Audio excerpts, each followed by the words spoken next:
Oke, baik. Assalamualaikum warahmatullahi wabarakatuh. Perkenalkan, nama saya Nizar Aulobillah dari D3 Keperawatan Tingkat 1. Di sini saya akan menjelaskan makalah yang saya buat tentang hadis fungsi agama bagi kehidupan, akhlak terpuji, keluarga sejahtera, dan kematian serta kelahiran. Baik, yang pertama saya akan menjelaskan tentang hadis tentang fungsi agama. Dari beberapa pemahaman tentang makna agama, telah tergambar betapa pentingnya peran agama terhadap kehidupan manusia. Dalam kehidupan manusia sehari-hari terdapat beraneka ragam cara kebutuhannya, sesuai dengan tingkat kehidupan, lingkungan, dan rasa kepuasan masing-masing. Kebutuhan tersebut dapat disimpulkan dalam dua aspek, yaitu kebutuhan rohani dan kebutuhan jasmani. Kebutuhan yang harus ada pada setiap manusia seperti rasa ingin disayang, rasa aman, harga diri, ingin tahu, rasa ingin sukses. Nah, ini semua adalah kebutuhan primer. Kebutuhan primer lain adalah mempercayai adanya zat Tuhan yang Maha Esa.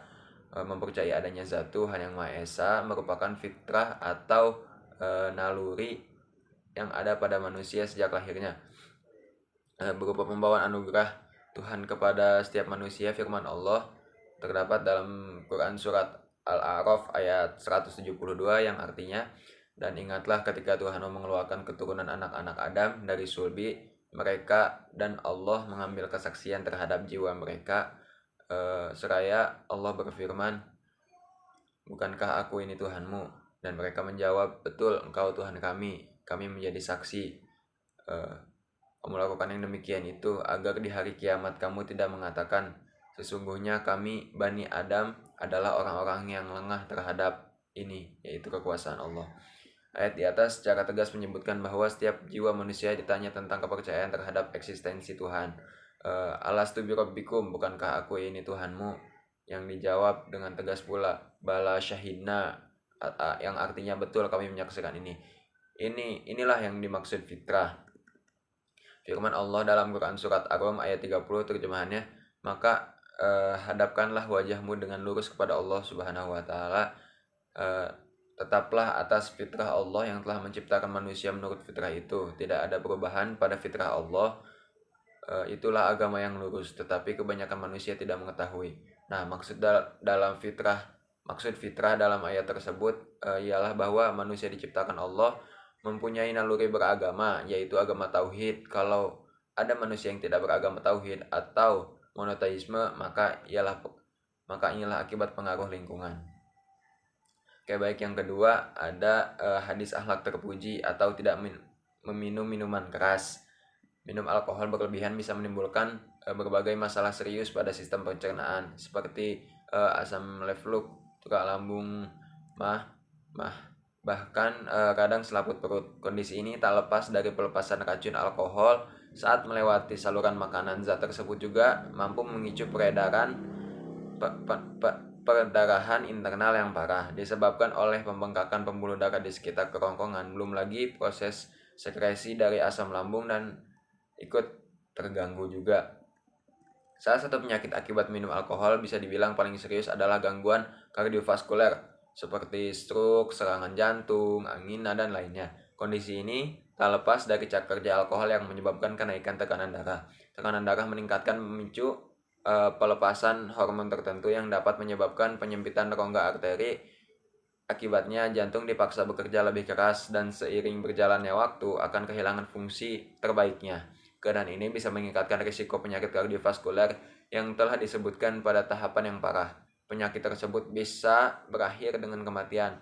Adapun hadis yang melarang minum minuman keras yaitu Abdullah bin Umar berkata, Rasulullah SAW bersabda, siapa yang minum khamar di dunia kemudian tidak bertobat darinya, maka tidak akan diberi minuman itu di akhirat. Dikeluarkan oleh Bukhari pada kitab ke-74, kitab minuman bab ke-1, bab firman Allah, khamar judi menyembelih untuk berhala dan mengundi nasib dengan anak panah itu perbuatan keji. Hadis larangan minum khamr juga diriwayatkan oleh Abu Dawud bahwa Rasulullah SAW bersabda, khamr itu telah dilaknat zatnya.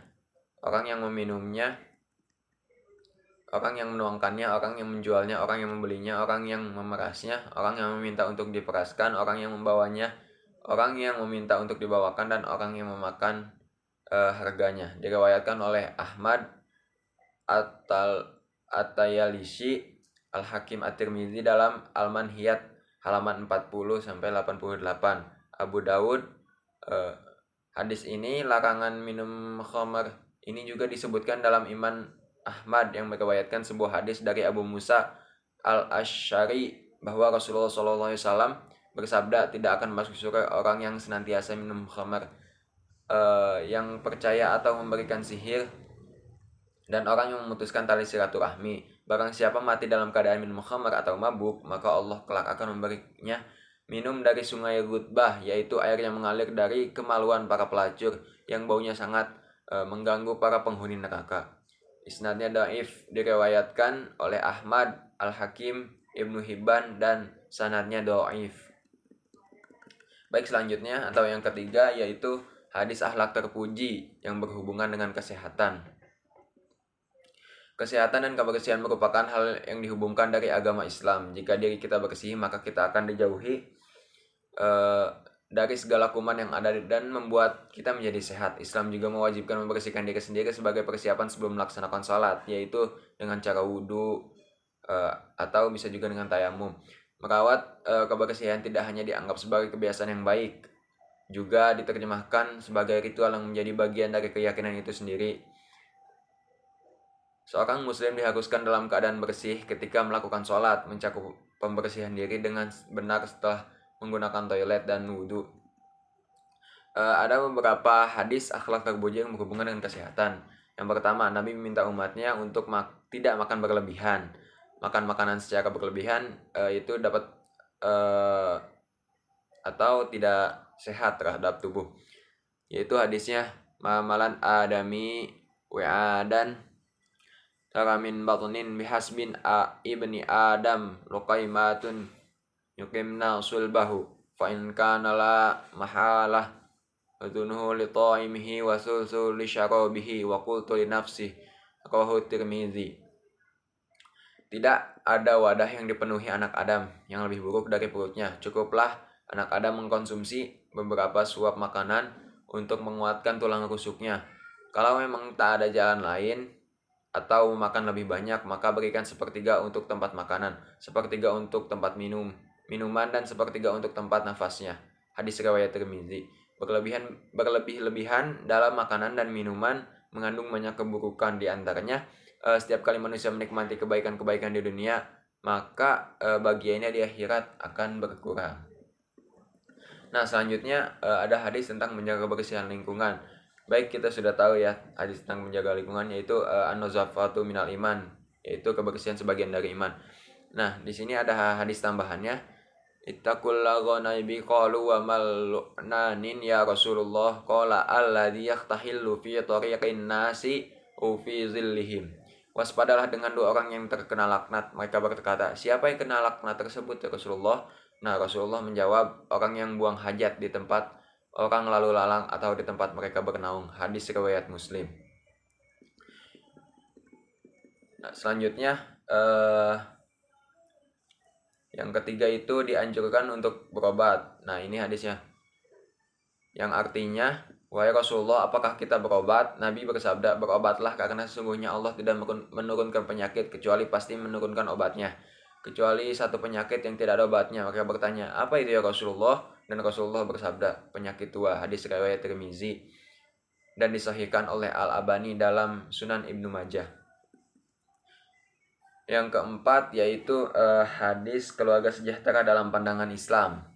Nah, agama memiliki peran penting dalam membina keluarga sejahtera. Agama yang merupakan jawaban dan penyelesaian terhadap fungsi kehidupan manusia adalah ajaran atau sistem yang mengatur tata keimanan atau kepercayaan dan peribadatan kepada Tuhan Yang Maha Esa, serta tata kaidah yang berhubungan dengan pergaulan manusia dan manusia serta lingkungannya. Keluarga yang terbentuk dari pasangan suami istri diawali dengan memilih pasangan yang baik, kemudian menerapkan nilai-nilai Islam dalam melakukan hak dan kewajiban rumah tangga, serta mendidik anak dalam suasana mawadah warahmah. Quran Surat Ar-Rum. Yang artinya, dan di antara tanda-tanda kebesarannya, ia ciptakan untukmu pasang-pasangan dari jenismu sendiri, agar kamu merasa tenang kepadanya dan dijadikannya di antara kamu rasa cinta dan kasih sayang. Sesungguhnya dalam hal ini terdapat tanda-tanda kebesaran Allah bagi orang-orang yang memikirkan. Yang terakhir ada hadis kelahiran atau kematian. Hadis kelahiran dan kematian.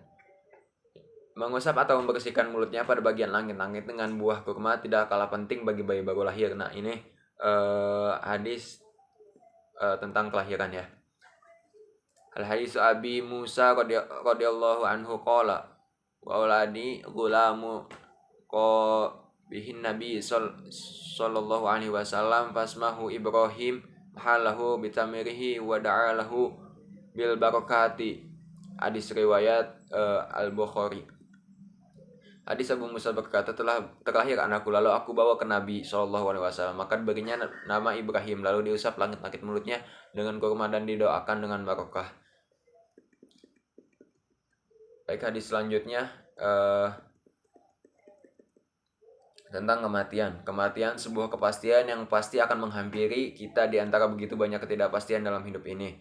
Namun sayangnya kita seringkali tersibuk menyiapkan segala yang belum pasti dibanding menyiapkan diri untuk sebuah kepastian yang bernama kematian. Seperti halnya kebanyakan kita hari ini, banyak hadis-hadis yang mengingatkan tentang kematian agar manusia selalu ingat bahwa hidup di dunia tidaklah kekal, agar manusia bersiap siaga dengan perbekalan yang dibutuhkannya saat perjalanan yang panjang nanti. Rasulullah SAW bersabda, an Abi Hurairah qala Rasulullah SAW akbaru dzikra hadimin dababa yughlibu mauti. Perbanyaklah mengingat pemutus kenikmatan, yaitu kematian. Hadis riwayat Ibnu Majah, Tirmizi, Nasai dan Ahmad. Dalam riwayat